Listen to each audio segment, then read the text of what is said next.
The night sky burned orange. Flames tore through the old apartment complex like an angry beast, clawing at windows, devouring walls. Smoke rolled into the cold air, thick and merciless. Firefighter Jake Turner slammed the truck door shut and sprinted forward, his boots splashing through puddles of water and ash. "Unit 3, get the east wing," he shouted, voice muffled behind his mask. The radio crackled in his ear. Frantic voices, collapsing structures, the sound of desperation everywhere. He was trained for this. He'd done it 100 times. But tonight, something felt different. Heavier, slower, almost personal.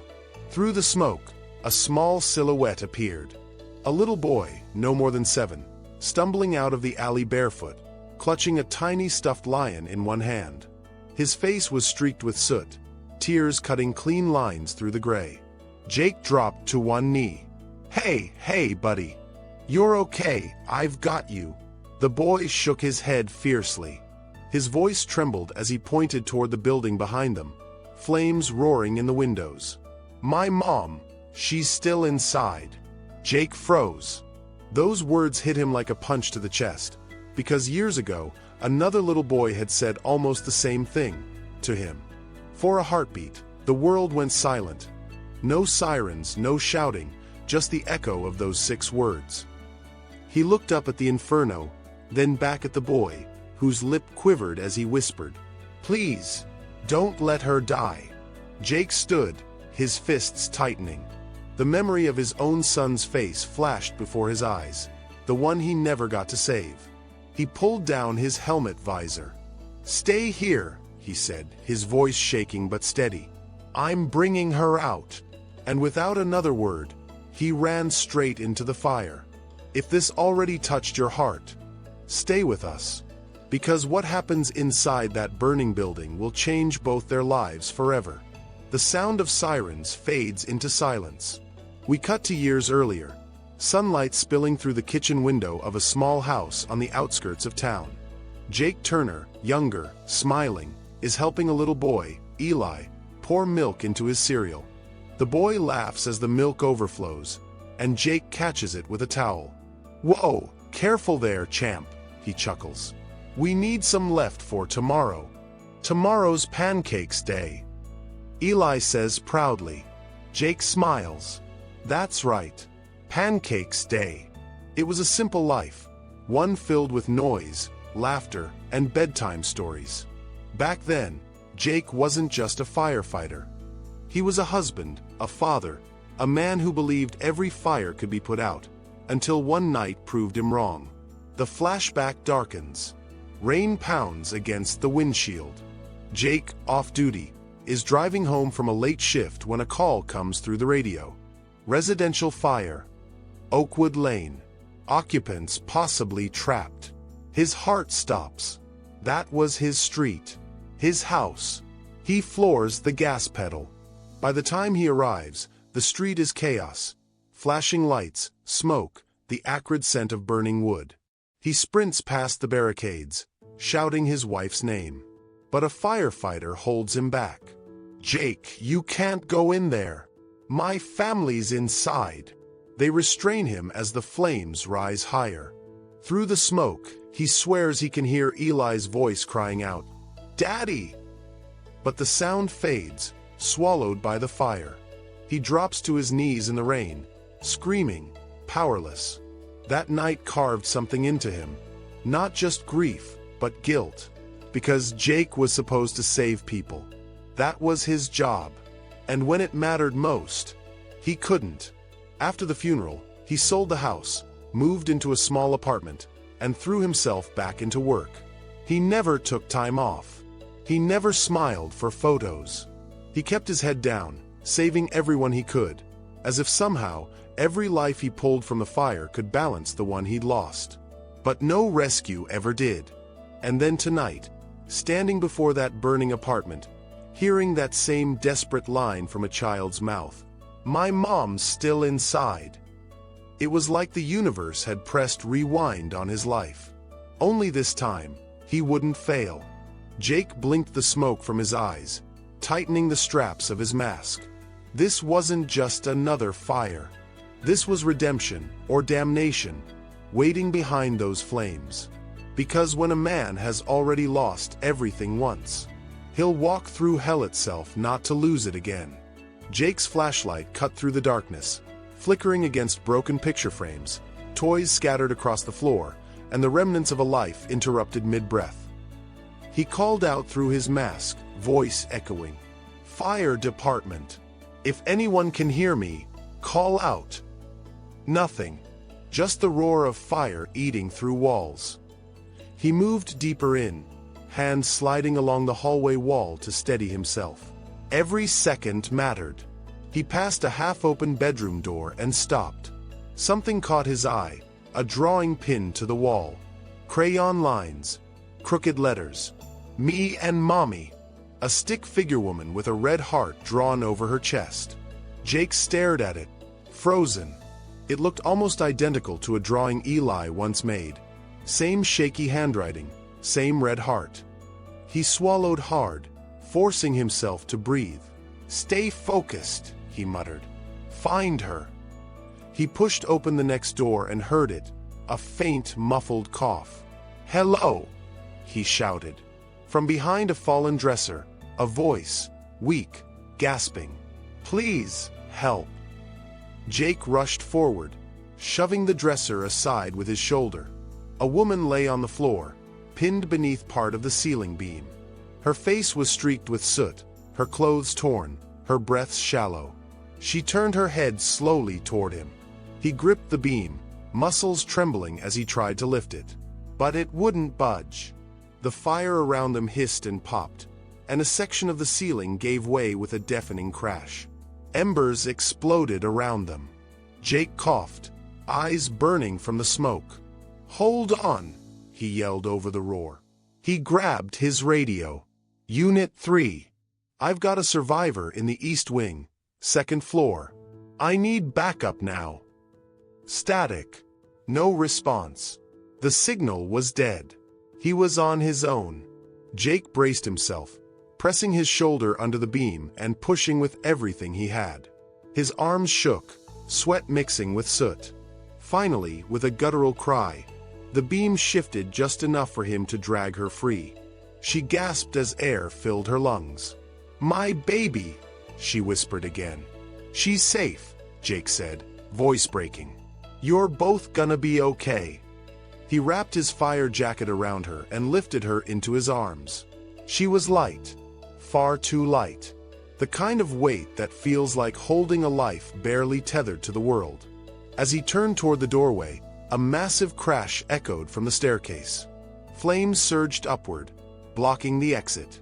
He froze, staring at the wall of fire now separating them from freedom. His oxygen gauge beeped red warning light flashing. Low air. Jake's breathing quickened. The woman stirred weakly, whispering, "Please, don't leave me." Jake's hand tightened around her shoulder. "Not this time," he said quietly. He looked around. One window, half shattered, with the fire licking the curtains. There was only one way out. He grabbed his axe, swung hard, and smashed the glass. The cold night air rushed in, but so did the smoke. Jake coughed violently. His oxygen ran lower. Below the window, the drop looked impossible. 3 stories down to the street. But he saw movement, paramedics waving, holding stretchers. He pulled the woman closer. "Hold on to me." She tried to speak, to say thank you, maybe, but her voice vanished under the roar. Jake backed up, bracing himself against the wall. His radio crackled suddenly, a faint voice. "Turner, what's your status?" He pressed the button weakly. "Got her. Coming out." Then he took a deep breath and ran straight for the window. The screen cuts to black just as he jumps. When the smoke cleared, the city would remember that jump. But what Jake didn't know yet was that this woman wasn't just another rescue. She was the beginning of everything he'd been running from. The crash through the window felt endless. Then, impact. The sound of shattering glass echoed down the street as firefighter Jake Turner hit the safety net. his body twisting mid-air to shield the woman in his arms. Paramedics rushed forward. 2 down. Get oxygen. Jake coughed, rolling to his side. His mask hung cracked, his lungs screaming for air. Through the haze, he saw her, the woman he'd carried out of the fire, breathing shallowly, face pale but alive. He exhaled a long, trembling breath. She was safe. This time, someone lived. But just before he lost consciousness, he saw the little boy again, the one from the alley, running toward them, crying out, "Mom!" Then everything faded to black. Jake woke to the rhythmic beep of a heart monitor and the antiseptic scent of disinfectant. His right arm was bandaged, ribs taped. He blinked hard, the fluorescent light stabbing through the haze. A nurse smiled softly. "You're lucky to be alive. That beam could have crushed you." He tried to sit up. "The woman from the fire. Did she?" "She's stable," the nurse said. "She keeps asking for you." Jake stared at the ceiling for a long moment. Then he whispered, "I can't." But fate had other plans. That afternoon, the hospital door creaked open. The little boy stood there, holding a paper cup of orange juice in both hands. His eyes were wide, honest, far too grown for his small frame. "Hi," he said softly. Jake blinked, startled. "Hey, buddy. Mom said to tell you thank you." He stepped closer. "She says you're our hero." Jake forced a small smile. "Your mom's the real hero. She hung on long enough for me to find her." The boy tilted his head. "She said you saved her. You jumped through fire." Jake looked away. "That's my job." The boy hesitated, then added quietly, "She said, you lost someone too." Jake froze. "What?" "She heard you talking when you carried her out. You said, 'Not again.'" The words sliced through him like glass. He hadn't realized he'd said it out loud. The boy stepped closer, setting the juice on the table. "I'm glad you didn't stop being a hero." Then he smiled, a small, crooked, innocent smile, and left the room. Jake stared after him, his throat tight. For the first time in years, he felt something shift inside, a crack of light through the dark. Days passed. Jake was discharged, his body healing faster than his spirit. He planned to disappear again, transfer to another station, keep his distance, bury the connection. But destiny wasn't done with him. One rainy evening, he stopped by the hospital to sign discharge forms. That's when he heard shouting down the hall. A nurse ran past him. "We've got a code in room 217. Jake's heart stopped. Room 217, the woman from the fire. He sprinted down the corridor. Inside the room, chaos, alarms blaring, doctors shouting orders. Her oxygen had crashed, her lungs still too weak from the smoke. And in the corner, the boy, Evan, stood frozen, tears streaming down his cheeks. Jake didn't think. He rushed to the boy, kneeling down. "Hey, look at me." Evan sniffled. "They said she can't breathe. Is my mom gonna die?" Jake's eyes burned. He'd heard those words before, from his own son years ago, the night of the fire. He gripped Evan's shoulders. "No, not while I'm here." He stood up, moved to the doctors. "What's happening?" "Smoke trauma. Her lungs are collapsing." Jake pressed his palms against the wall, thinking fast. "You have a vent machine?" "On the way." "Then keep her awake. Talk to her. She needs to hear his voice." He turned back to Evan. "Go to her. Hold her hand. Tell her you're waiting." The boy hesitated, then ran to his mother's bedside. He took her trembling fingers in his small hands. "Mom, you promised you'd come home," he whispered. "You promised pancakes." Her chest rose, barely. Then, faintly, her lips moved. "Evan, baby." The monitors steadied. The doctors exchanged looks, astonished. And Jake, for the first time in years, felt his own heart steady too. That night, Jake stepped outside the hospital. Rain poured down, washing the soot from his jacket. He looked up at the sky. Somewhere inside that building, a mother was breathing again. A little boy was sleeping without fear. And for the first time since losing his own family, Jake Turner felt purpose again. He took a long, shaky breath. But as he turned to leave, a man in a suit approached him under an umbrella. "Jake Turner." "Yeah. Who's asking?" The man handed him a card. "The city fire commissioner. He wants to see you." Jake frowned. "About what?" The man smiled. "That woman you saved, Lila Henderson. She's not just anyone. And neither is her son." Jake stared at the card, rain dripping from his helmet brim. "Then who is she?" he asked quietly. The man's smile faded. "Her husband was your chief." Jake's breath caught. "My chief?" The man nodded. "The one who died saving you." The rain fell harder, drowning out the sound of Jake's heartbeat. He thought he'd finally escaped the ghosts of his past. But what he's about to learn will pull him straight back into the fire. The next morning, Jake stood at the edge of the hospital courtyard, the commissioner's card still damp in his hand. The words "her husband was your chief" echoed in his head like the aftershock of an explosion. Chief Henderson. The man who dragged him from the burning warehouse years ago. The man who died saving him. Jake felt his throat close. He'd spent years trying to atone for one fire, but all along, his guilt was tied to another. He couldn't stay away. Hours later, he found himself standing outside room 217 again. The hallway smelled of antiseptic and burnt plastic. Inside, Lila Henderson sat up in bed, pale but awake, watching her son build a small tower of juice boxes on the tray table. When she noticed Jake, her lips parted in disbelief. "You came." Jake hesitated at the doorway. "Didn't plan to. But you did." He stepped inside slowly, his boots silent on the linoleum. "How's your breathing?" "Better," she said softly. "They say I'll make a full recovery." "That's good." A pause.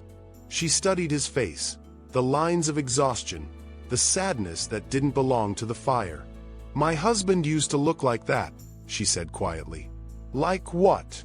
"Like he carried ghosts in his pocket." Jake looked away. "I knew your husband." Her eyes widened. You did."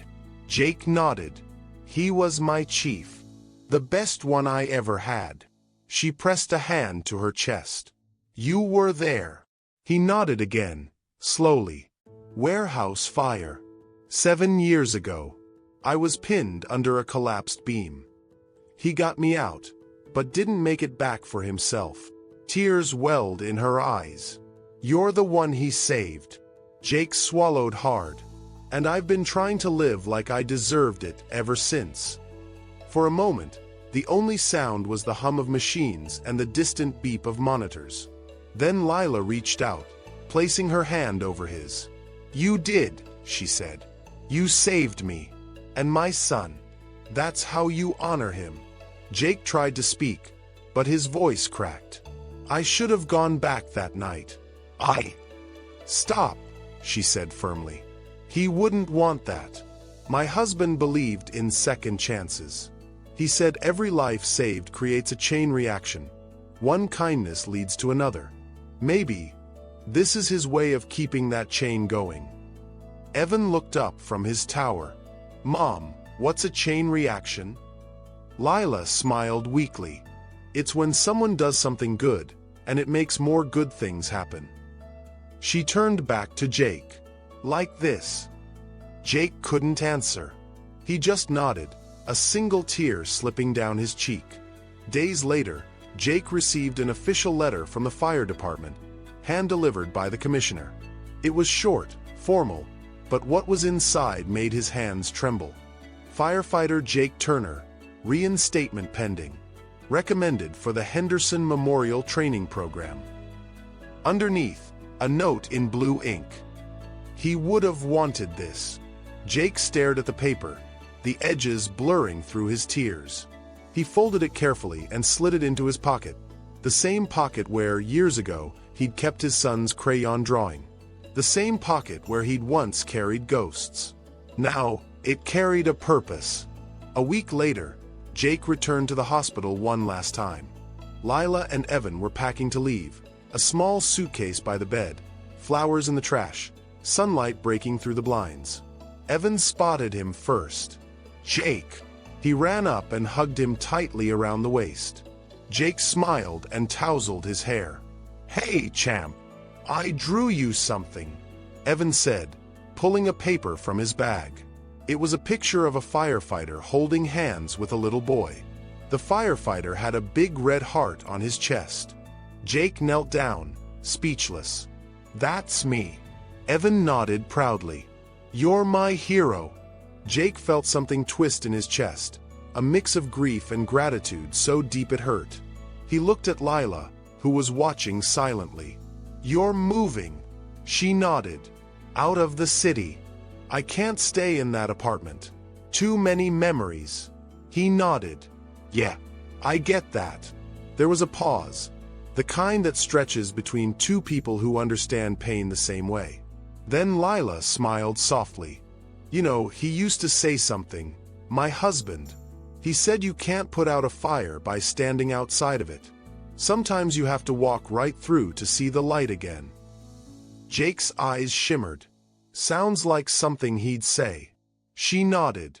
"I think he'd be proud of you, Jake." He looked down at Evan again, who was now holding his teddy bear and grinning.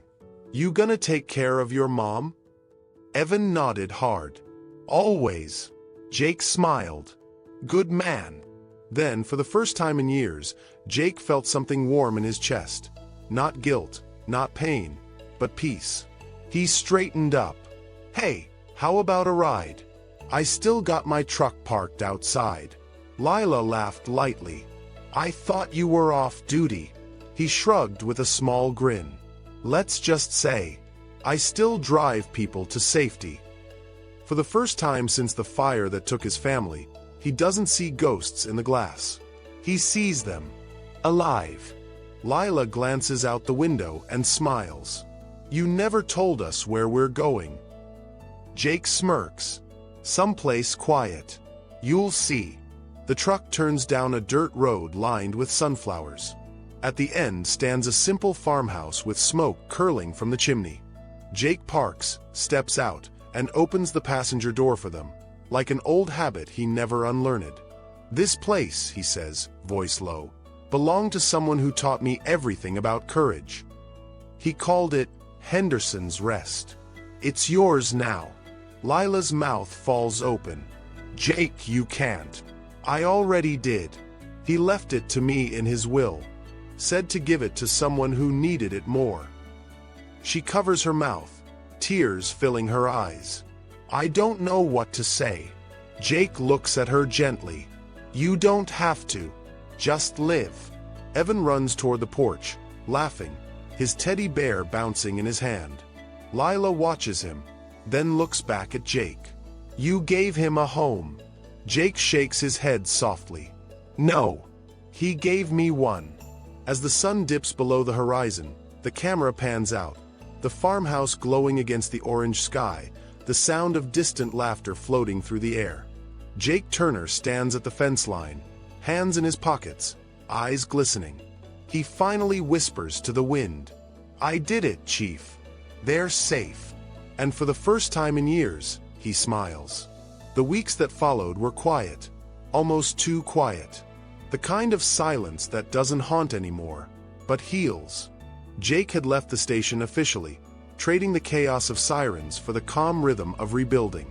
He spent his mornings fixing up Henderson's Rest, painting, sanding, planting a small garden out front where the sun hit just right. And every evening, the laughter of a child floated through the open windows. Evan's laughter. He'd visit after school, still carrying his backpack too big for his small frame, always with new stories about math tests, soccer games, and how his mom was learning to breathe better again. Lila often joined too, bringing Jake coffee and sandwiches. She'd sit on the porch while he worked, her voice soft over the rustle of wind in the fields.